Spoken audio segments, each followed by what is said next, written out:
আসসালামু আলাইকুম রহমতুল্লাহ বারাকাতু। আশা করি আল্লাহর রহমতে ভালো আছেন। আলহামদুলিল্লাহ আমরাও ভালো আছি। আজকে অনেক দিন পরে সুন্দর মতো রোদ উঠছে, এই কারণে চিন্তা করলাম যে আমাদের নিচে যে ব্রাহ্মাগুলা রাখা হয়েছে দোতলার মধ্যে, অনেক দিন হয়েছে আপনাদেরকে ঠিক মতো দেখানো হয় না। আদার দেওয়ার সময় শুধুমাত্র দেখানো হয়। মুরগির স্বাস্থ্য ভালো রাখার জন্য মাঝে মধ্যে রোদে দেওয়া লাগে। তো যেহেতু রোদ উঠছে, এই কারণে আমরা সবগুলা মুরগি ছাদের উপর নিয়ে আসছি রোদে দেওয়ার জন্য। আর সাথে আমাদের টার্কিরাও ছেড়ে দিছি। দেখেন টার্কি ব্রাহ্মারা দেখে ভয় পাইতেছে, এই হলো অবস্থা। অথচ টার্কি মাশাআল্লাহ অনেক বড়, কিন্তু ব্রাহ্মা কত ছোট, তারপর টার্কি ভয় পাইতেছে। কনফিডেন্সের অভাব, যেমন আমার মতো আর কি। তো আমি এই ব্রাহ্মাগুলা কিন্তু 100% কোয়ালিটি হিসাব করে ক্রয় করছি, আর আমার কাছ থেকে ওইভাবে টাকা নিছে। তবে আমার যতটুকু ধারণা, এখনো 100% কোয়ালিটি আমি দেখতেছি না। 2-3 বার মল্টিং করার পরে ইনশাল্লাহ আমি বুঝতে পারবো এগুলো কি 100% কোয়ালিটি কিনা। হ্যাঁ ঠিক আছে, এখানে 2 থেকে 3টা খুব ভালো কোয়ালিটি আসছে, আর বাদ বাকিগুলো আমরা মল্টিং এর উপরে ডিপেন্ড করে। ওই পর্যন্ত আমাদের অপেক্ষা করতে হইব। আপনারা ভালো করে জানেন আমাদের একটা ছোটখাটো ছাদ বাগান আছে, কিন্তু এই বৃষ্টির কারণে আমার ছাদ বাগানের অবস্থা লন্ডভন্ড হয়ে গেছে।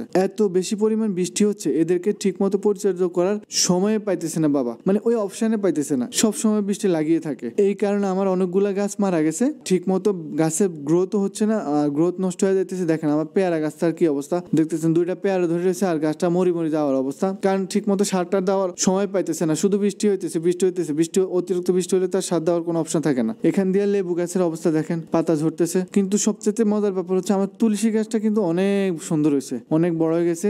আর এখান দিয়ে অনেকগুলা থানকুনি গাছ লাগানো হয়েছে, পুদিনা গাছও লাগানো হয়েছে। এগুলো আমরা মাঝে মধ্যে মুরগিকে খাইতে দিই, আর বেশিরভাগ সময় এগুলো আমার খুব প্রিয়, আমি এগুলা খাই। তবে আমি তো এখন বাড়িতে নাই, 1 বছর পরে যাবো, ওইসব করে আগে লাগানো হয়েছে এগুলা। আর দেখেন সারি সারি আমাদের বেগুন গাছগুলা লাগাই দেওয়া হয়েছে। এখান দিয়া তেমন কোনো ভালো গ্রোথ নাই এগুলার। তো 2টা বেগুন ধরছে, বেগুন অবস্থা তেমন ভালো না, বেগুন 2টা নিয়ে নিছি। এই শীত আসার আগে আমরা একটা ভালো ছাদ বাগান করার চেষ্টা করবো, প্ল্যান আছে মাথায়। ইনশাল্লাহ আমরা যদি করি আপনারা তো অবশ্যই দেখবেন। বাবা আমাদের দোতলা চলে আসছে চীনা হাঁসের খাবার দেওয়ার জন্য।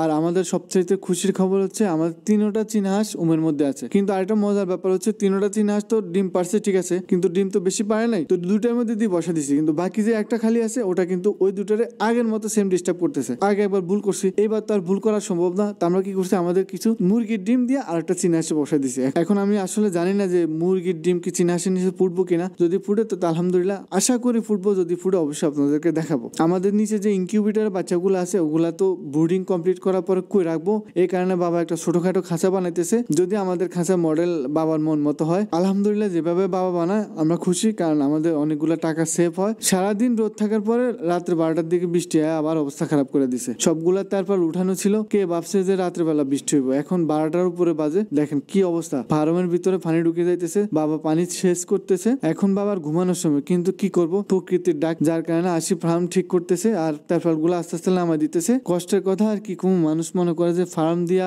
শুধু টাকায় কামায়, কিন্তু ভিতরে যে কষ্টগুলো আছে ওগুলা কেউ দেখে না। শুধু এটা আমার বেলা না, সকল খামারি বেলায় একই অবস্থা। সবাই মনে করে যে খামারিরা হিউজ পরিমাণ টাকা পয়সা কামা। আশা করি আমার ভিডিওটা আপনাদের ভালো লাগছে। যদি ভালো লাগে লাইক কমেন্ট শেয়ার করতে ভুলবেন না, চ্যানেলটা সাবস্ক্রাইব করবেন। আসসালামু আলাইকুম।